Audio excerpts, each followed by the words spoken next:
اعوذ باللہ السمیع العلیم من الشیطان الرجیم بسم اللہ الرحمن الرحیم۔ سورۃ الروم رکوع نمبر 5 میں اللہ فرماتے ہیں کہ پہلوں کا بد انجام دیکھ لو جو شرک اور برے اعمال میں مبتلا ہوئے۔ پھر اللہ فرماتے ہیں کہ آپ صلی اللہ علیہ وسلم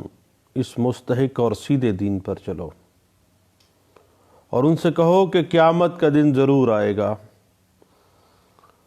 اور منکروں پر انکار کا وبال پڑے گا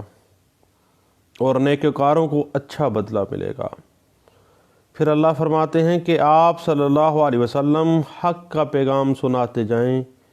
جو آپ کی بات نہیں سنتے ان کے دل مردہ، کان بہرے اور آنکھیں اندھی ہو چکی ہیں، اور جو آپ کی باتیں سنیں گے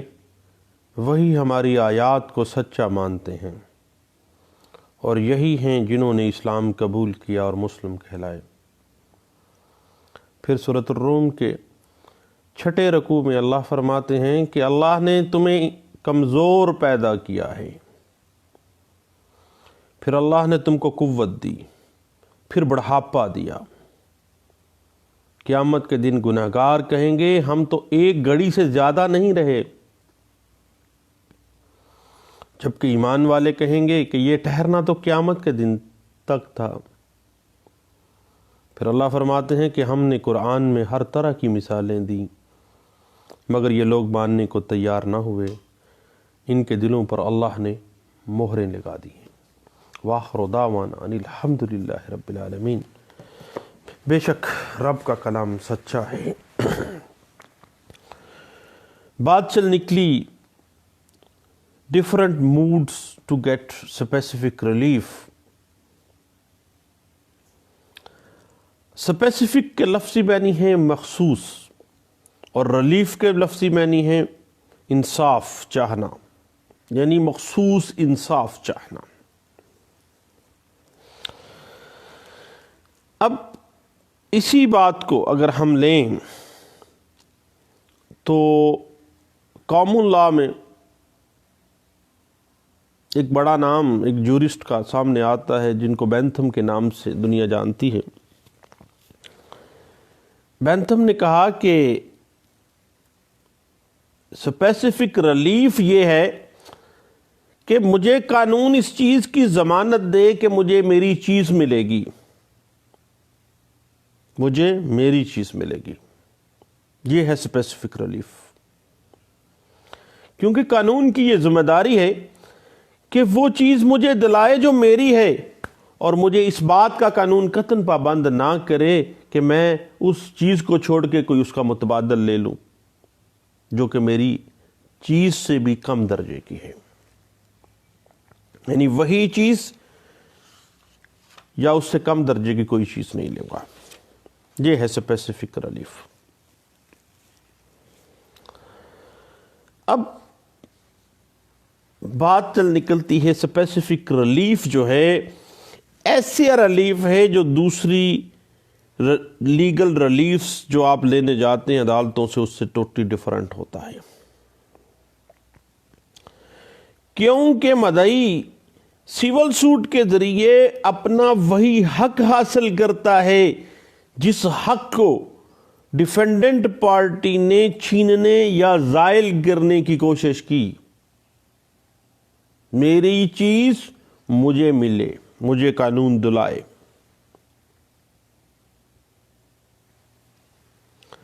لیکن ایک بات ذہن میں رکھیے گا، کنسیپچول سٹڈی میں اگر آپ جاتے ہیں تو اسپیسیفک ریلیف ایک ایڈجیکٹو لا ہے جو کہ عام قانونی چارہ جوئیوں کے دائرہ کار سے بالکل ایمبٹ سے باہر نکل جاتا ہے،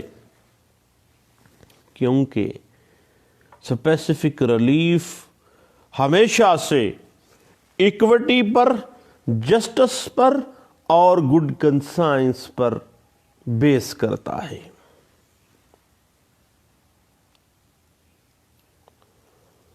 اب دیوانی عدالتیں آپ کو پتہ ہے کہ اسپیسیفک ریلیف معاہدات کی تکمیل لفظ بلفظ کرواتی ہیں، اور ایک پلینٹف کو معاہدے کے مطابق اس کی اصل چیز دلواتی ہیں۔ اس معاہدے کی روح کو مد نظر رکھ کر مدعی کی جو شکایت ہے اس کا ازالہ کرتی ہے اور اصل چیز کا معاوضہ دلواتی ہے۔ مثلاً ایک شخص کسی جائیداد کے قبضے کا مستحق ہے اور عدالت میں کسی ناجائز قابض سے اس پراپرٹی کو قبضہ حاصل کرنے کے لیے وہ دعویٰ کرتا ہے، اور اگر عدالت کی نظر میں وہ قبضے کا حقدار ٹھہرتا ہے تو اسے قبضہ ہی دلوایا جائے گا یا دعویٰ ڈسمس کر دیا جائے گا۔ یہ نہیں ہو سکتا کہ اس کو قبضہ نہیں دلایا جا سکتا۔ اگر قبضہ نہیں دلوایا جا سکتا تو جو ناجائز قابض ہے اس سے اس کو معاوضہ وغیرہ دلوا دیا جائے، چل بھئی اس کو کچھ پیسے دے دے، ایسے نہیں ہو سکتا۔ اگر وہ قبضے کا حقدار ہے تو یا اس کو قبضہ دلوانا ہے یا اس کا کیس ڈسمس کرنا ہے، دوسری کوئی بات نہیں ہے۔ یہ ہے اسپیسیفک ریلیف، مخصوص انصاف۔ اب عام طور پہ بات چل نکلتی ہے ریلیف کی۔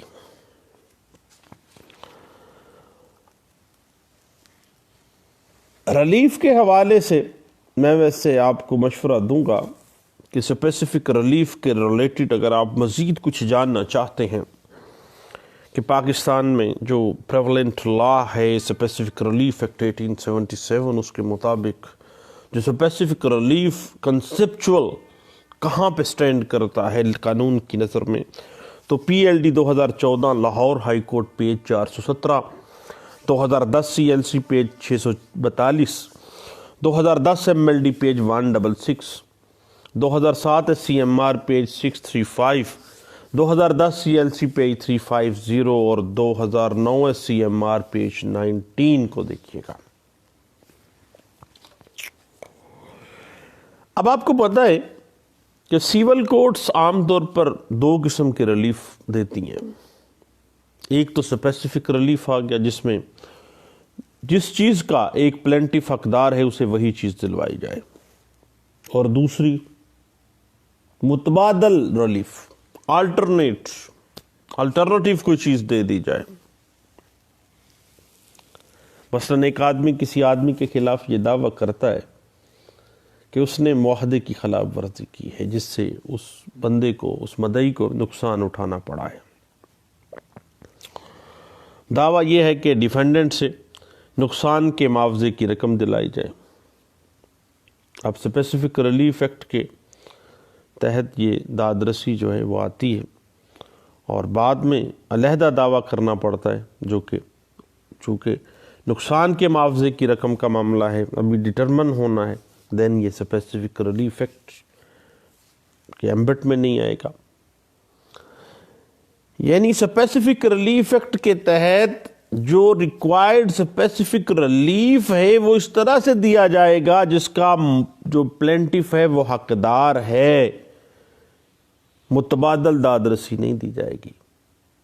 لینے کپ آیا تھا اور دے اس کو پیالی دے، ایسے نہیں ہو سکتا ہے۔ اسی وجہ سے اس کا نام اسپیسیفک ریلیف ایکٹ ہے۔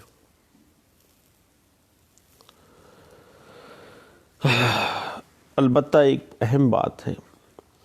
کہ اگر اسپیسیفک ریلیف مانگنے آئیں جس چیز کے بارے میں اس اصل چیز کا وجود ہی باقی نہ رہے، یا اصل چیز کی حالت یا کیفیت ہی بدل جائے یا گم ہو جائے یا ضائع ہو جائے،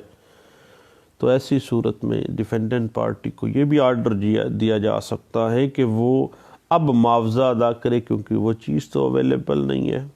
اور دین ڈیفینڈنٹ پورا معاوضہ دے گا، جو کہ اس چیز سے کچھ زیادہ تو ہو سکتا ہے، کم نہیں ہو سکتا۔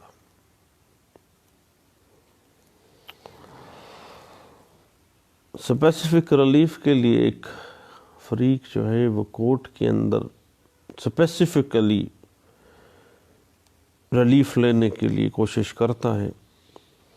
اور عدالت اس کے مقدمے کے مطابق یا کچھ داد رسی جو دعوے میں اس نے طلب کی ہوتی ہے اس کی حالات و واقعات کا جائزہ لینے کے بعد اسپیسیفکلی وہی ریلیف اس کو گرانٹ کرتی ہے۔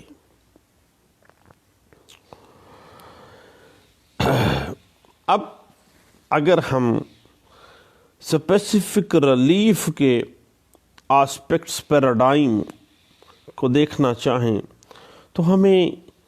سیکشن 5 اسپیسیفک ریلیف ایکٹ 1877 کو دیکھنا پڑے گا، جس کے تحت وہ 5 طریقہ کار، 5 موڈز ٹو گیٹ اور ٹو گرانٹ اسپیسیفک ریلیف بیان کیے گئے ہیں۔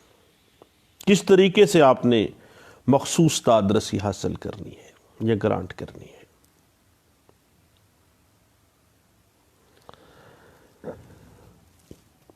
اب سیکشن 5 کو اگر ہم دیکھیں تو وہ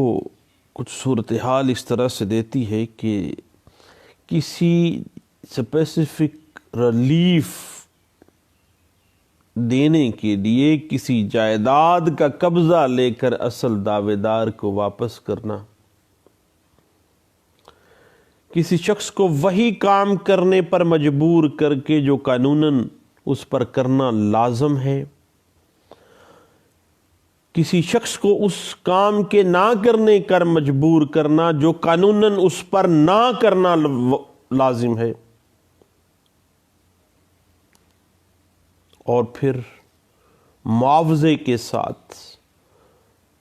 پارٹیز کے جو رائٹس ہیں ان کو ڈٹرمن کرنا اور ان رائٹس کو ڈکلیئر کرنا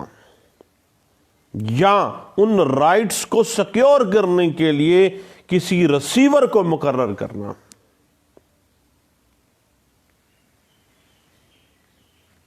اب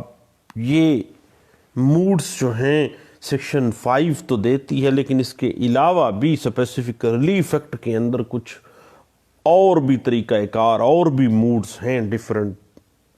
پرسپیکٹو میں۔ مثلاً آپ ریکٹیفیکیشن آف انسٹرومنٹ کے لیے آ جاتے ہیں کہ دستاویزات کی تصحیح کرنی ہے، معاہدات کی منسوخی کے لیے آپ آ سکتے ہیں، دستاویزات کی منسوخی کے لیے آ سکتے ہیں، یا انفورسمنٹ آف پبلک ڈیوٹیز کے لیے آپ آ سکتے ہیں کہ اس کا یہ فرض ہے، اس کو کہیں کہ وہ اس کو ادا کرے۔ اب صاحب بات تھوڑی سی آگے نکلتی ہے۔ اب یہ مختلف جو موڈز آف ڈفرینٹ آسپیکٹس سے ہم different modes to get specific relief پہ اگر ہم بات کریں تو سب سے پہلے ہم لے لیتے ہیں جائیداد کا قبضہ لے کر، فرض کریں پہلی چیز پوزیشن پہ آ جاتے ہیں۔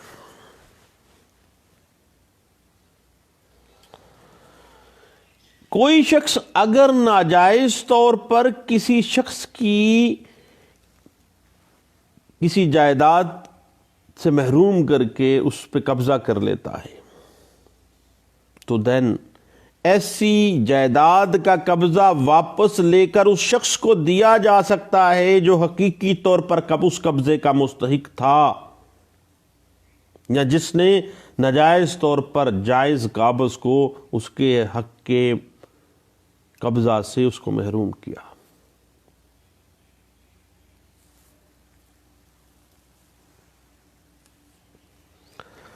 اب اگر ہم سیکشن 5 جو ہم نے ابھی ڈسکس کیا اس کی سب سیکشن 1 میں دیکھیں تو اس میں موویبل اور اموویبل، منقولہ اور غیر منقولہ دونوں طرز کی جائیدادوں کا قبضہ منتقل کرانے کے ریلیٹڈ جو ہے وہ پروویژنز دے دی گئی ہیں۔ مثلا علی ایک پلاٹ کا مالک ہے اور اکرم نے غیر قانونی طور پر علی کے پلاٹ پہ قبضہ کر رکھا ہے۔ اس صورت میں اسپیسیفک ریلیف ایکٹ کے تحت کیا ہوگا؟ قبضے کی واپسی اور واپس اصل حقدار علی کو واپس قبضہ ملے گا۔ اب ہم بات تو کر رہے تھے قبضے کی، اصل مالک، اصل قابض کی طرف لوٹایا جانا، اس میں دو آسپیکٹس آ گئے جو کہ سیکشن 8 کے تحت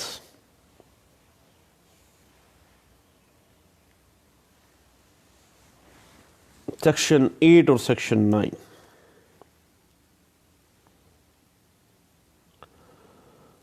سیکشن 8 جو ہے وہ اشخاص جن کو اموبل پراپرٹی یعنی غیر منقولہ جائیداد سے بے دخل کر دیا گیا اور وہ مالک بھی ہیں، ان کی اپنی پراپرٹی ہے، وہ اب کس طرح سے قبضہ حاصل کریں گے؟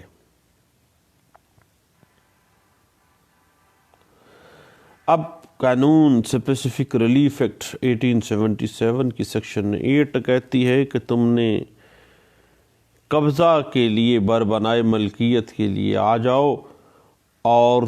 مجموعہ ضابطۂ دیوانی کے اصولوں کے مطابق، طریقہ کار کے مطابق تم اپنی غیر منقولہ جائیداد جس کے تم مالک ہو اس کا قبضہ حاصل کر سکتے ہو۔ اس بات کی interpretation 1999 SCMR page 2325، 2018 MLD page 1242، 2016 SCMR page 1403، 2015 CLC page 1555، 2007 SCMR page 1884 اور 2017 SCMR پیج 608 میں اس بات کو انٹرپریٹ کیا گیا تھا۔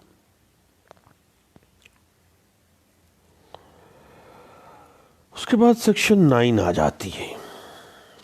سیکشن 9 جو ہے وہ واضح کر دیتی ہے کہ اگر کسی شخص کو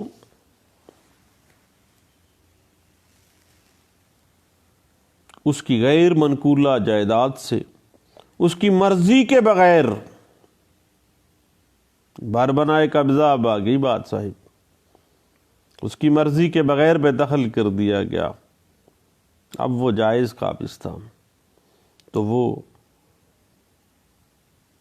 عدالت دیوانی میں آ کے دعویٰ دائر کر کے اپنے قبضے کو ریسٹیٹیوٹ کروا سکتا ہے، دوبارہ حاصل کر سکتا ہے۔ اس بات کی انٹرپریٹیشن جو ہے اس کو اسپیسیفک ریلیف ایکٹ اس کو حق دیتا ہے سیکشن 9 کے تحت کہ وہ قبضہ واپس لے لے اپنا۔ 2019 SCMR page 688، PLD 2004 supreme court page 21، 2019 YLR page 498، 2014 MLD page 2236 اس بات کی انٹرپریٹیشن ہمیں دیتی ہے۔ تو صحیح بات تو چل رہی تھی اموبل پراپرٹی کی سیکشن 8 اور سیکشن 9 کے تحت، اب آگے بات تھوڑی سی چلتی ہے موویبل پراپرٹیز کی طرف کہ جو منقولہ جائیداد ہیں کیا ان کی بھی اسپیسیفک پرفارمنس کے ذریعے اسپیسیفک ریلیف ان کا بھی مل جاتا ہے کہ جائیداد جو موویبل ہے ان کا قبضہ بھی واپس ملے گا؟ بھائی ضرور ملے گا۔ اس کے لیے آپ کو سیکشن 10 اسپیسیفک ریلیف ایکٹ 1877 اور سیکشن 11 اسپیسیفک ریلیف ایکٹ 1877 کی پاس آنا پڑے گا۔ اس میں recovery of specific movable property جو ہے اس کے علاوہ سیکشن 11 کے اندر وہ ذمہ داری اس شخص کی جو بحیثیت مالک قابض نہ ہو، حوالگی قبضہ اس شخص کو جو فوری قبضے کا حقدار ہو، وہ اس کی لائبلٹی جو ہے وہ ڈیفائن کر دی قانون نے سیکشن 11 کے اندر۔ اب بات موویبل پراپرٹی کی ہو رہی تھی، موویبل کو تو ہم سیکشن 8 اور سیکشن 9 میں ہم نے ڈسکس کر دیا تھا نا، اب ہم آگے آ گئے ہیں موویبل کی طرف۔ تو جہاں تک بات ہے سیکشن 10 اسپیسیفک ریلیف ایکٹ 1877 کی صاحب، تو یہ بتا دیتی ہے کہ منقولہ جائیداد کا قبضہ حاصل کرنے کا حق اور اس کا جو اصل مالک ہے، جو اس قبضے کا حقدار ہے، وہ مجموعہ ضابطۂ دیوانی کے طریقہ کار کے مطابق یعنی سول کورٹ میں جا کے اپنا قبضہ جو موویبل پراپرٹی سے اس سے چھین لی گئی ہے وہ واپس لے سکتا ہے۔ اس بات کو 2007 CLC پیج 129 اور 2014 YLR پیج 922 میں اور 2006 YLR page 1987، 2013 CLC page 824، 2008 CLC page 1635 میں بھی اس بات کو انٹرپریٹ کیا گیا تھا۔ اس کے بعد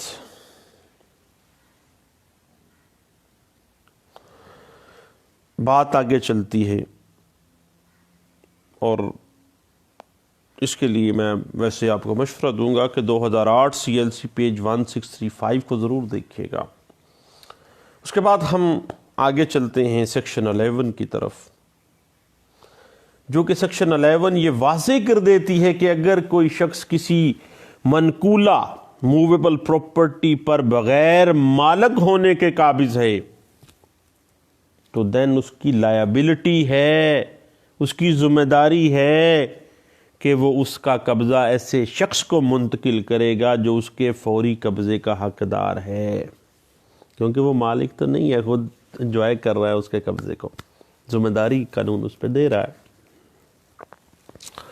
اس بات کی انٹرپریٹیشن صاحب آپ کو 2014 YLR پیج 922، 2007 CLD پیج 1129، اور اگر اس کو تھوڑا سا ہم انگریز دور میں لے جائیں جہاں سے یہ بات شروع ہوئی، اسپیسیفک ریلیف ایکٹ 1877 کی انٹرپریٹیشن آپ کو All India Reporter 1945 Madras High court page 281 میں اس بات کو اس وقت کے انگریز جو لارڈشپ تھے، گورا صاحب تھے، گورا جائی صاحب، انہوں نے اس کو بڑے اچھے انداز سے انٹرپریٹ کیا تھا، اور انہوں نے اس بات پہ کہا تھا کہ جو شخص مالک نہیں ہے نا پراپرٹی کا، موویبل پراپرٹی کا، اور وہ اس کا قبضہ انجوائے کر رہا ہے، تو اس کی حیثیت بنیادی طور پر ایک ٹرسٹی کی ہوتی ہے کہ وہ اپنی امانت واپس کر دے، اس کے اوپر ذمہ داری ہوتی ہے۔ یہ گورا صاحب اس وقت ڈیفائن کر گئے، اور ابھی 2019 میں بھی اس بات کو پچھلے دنوں میں نے دیکھا، 2019 سے CMR پیج 688 میں بھی اس بات کو انٹرپریٹ کیا گیا۔ اس کے بعد 2019 میں ایک اور لیٹسٹ ججمنٹ آئی ہے، 2019 YLR پیج 498 میں بھی اس بات کو انٹرپریٹ کیا گیا تھا۔ تو صاحب آج ہم نے بات تھوڑی سی شارٹ کرتے ہیں، کیونکہ یہ ڈیفرنٹ موڈز ہیں۔ اسپیسیفک ریلیف ایکٹ کے تحت آپ کو اسپیسیفک ریلیف لینے کے بات تھوڑی سی خشک بھی ہے اور تھوڑی سی لمبی بھی ہے، اس پہ انشاءاللہ مختلف اس کو سیگمنٹس میں ہم چینج کرتے ہیں، اور چھوٹے چھوٹے جو ہیں کوئی 20-25 منٹ کی سیٹنگز میں اس کو کور کرتے ہیں۔ ٹھیک ہے، دعاؤں میں مجھے ضرور اپنی میں یاد رکھیے گا۔ انشاءاللہ دوبارہ ملتے ہیں، اس کے مزید تھوڑا سا آگے جاتے ہیں، ایک عدالت کس طرح سے، آج تو ہم نے قبضے کو ڈسکس کر دیا موویبل اور اموویبل پراپرٹی کے، تو اب ہم اگلے سیگمنٹ کی طرف چلیں گے۔ یعنی آج ہم نے ابھی تو سیکشن 5 سے شروع کیا، 8، 9، 10، 11 تک آئے ہیں۔ اس کے بعد پھر انشاءاللہ اس کو اسپیسیفک ریلیف کو حاصل کرنے کے مختلف موڈز جو ہیں اس پہ انشاءاللہ مزید بات ہوتی ہے۔ تھینک یو، اللہ حافظ۔